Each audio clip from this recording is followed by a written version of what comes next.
जब रात के अंधेरे में तेहरान शहर की लाइटें जलती हैं, तो ऊपर से देखने पर यह किसी आम आधुनिक शहर जैसा लगता है। ऊंची इमारतें, तेज रफ्तार गाड़ियां, चमकती सड़कें। लेकिन अगर आप जरा ध्यान से देखें, तो इस रोशनी के नीचे एक अजीब सी बेचैनी छुपी हुई है। यहाँ की हवा में सुकून कम और सवाल ज्यादा है।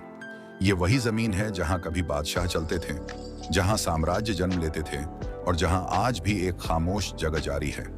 ये देश है ईरान, एक ऐसा देश जिसे दुनिया खबरों में देखती है लेकिन समझती नहीं, जिसे लोग डर से देखते हैं लेकिन उसकी गहराई नहीं जानते। ईरान सिर्फ एक मुल्क नहीं है, यह एक कहानी है, और ऐसी कहानी जिसमें ताकत भी है, जिद भी है, खूबसूरती भी है और दर्द भी।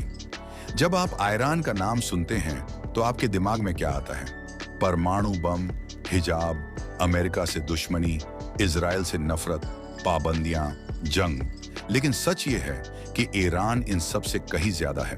ईरान एक सभ्यता है जो तब पैदा हुई थी जब दुनिया के कई हिस्से अंधेरे में थे। हजारों साल पहले जब आज का यूरोप जंगलों में भटक रहा था, तब इस धरती पर शहर बस चुके थे। तब यहाँ कानून थे, व्यवस्था थी, कला थी, शायरी थी। इस जमीन को तब पर्शिया कहा जाता था, और पर्शिया कोई छोटा मोटा राज्य नहीं था, वह दुनिया का दिल था। ये वही पर्शिया है जहां से साइरस द ग्रेट उठा, एक ऐसा शासक जिसे आज भी दुनिया के सबसे महान शासकों में गिना जाता है। वह तलवार लेकर नहीं, इंसानियत लेकर आगे बढ़ा।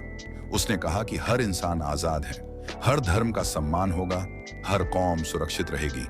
जब दुनिया जुल्म सीख रही थी, पर्शिया इंसानियत सिखा रहा था।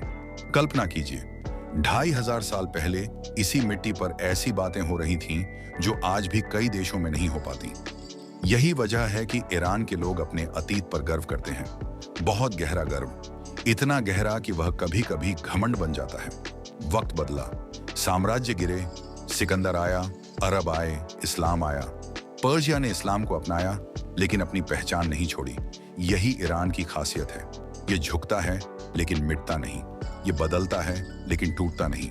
फारसी भाषा बची रही, शायरी जिंदा रही, तहजीब जिंदा रही। रूमी, हाफिज, सादी, इन नामों को सिर्फ किताबों में मत देखिए, यह ईरान की रूह है। आज भी जब कोई ईरानी प्यार करता है तो शायरी से करता है, जब दुखी होता है तो शायरी से रोता है। यह देश सिर्फ राजनीति से नहीं चलता, जज्बात से चलता है। लेकिन हर खूबसूरत कहानी में एक मोड़ होता है।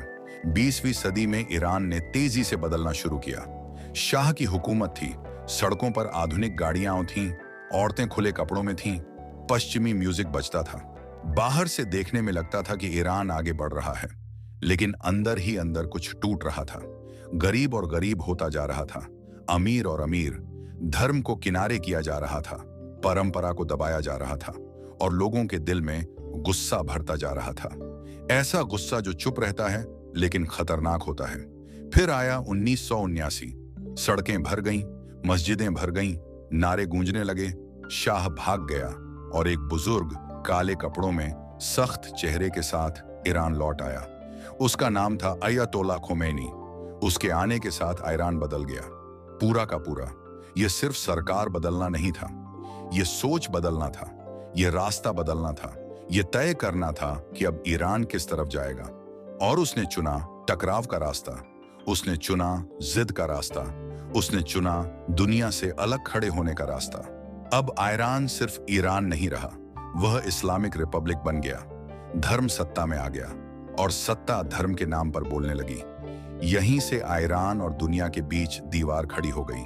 अमेरिका दुश्मन बन गया, इजराइल दुश्मन बन गया, पश्चिमी दुनिया दुश्मन बन गई, और ईरान ने खुद को एक अकेली ताकत के रूप में देखना शुरू कर दिया। लेकिन कहानी यहीं खत्म नहीं होती, क्योंकि असली लड़ाई अब शुरू होती है।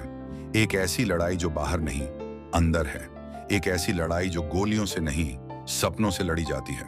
एक ऐसी लड़ाई जो सरकार और जनता के बीच है। और यहीं से ईरान की असली कहानी और गहरी और खतरनाक और ज्यादा दर्दनाक हो जाती है। आगे की बात हम पार्ट 2 में करेंगे।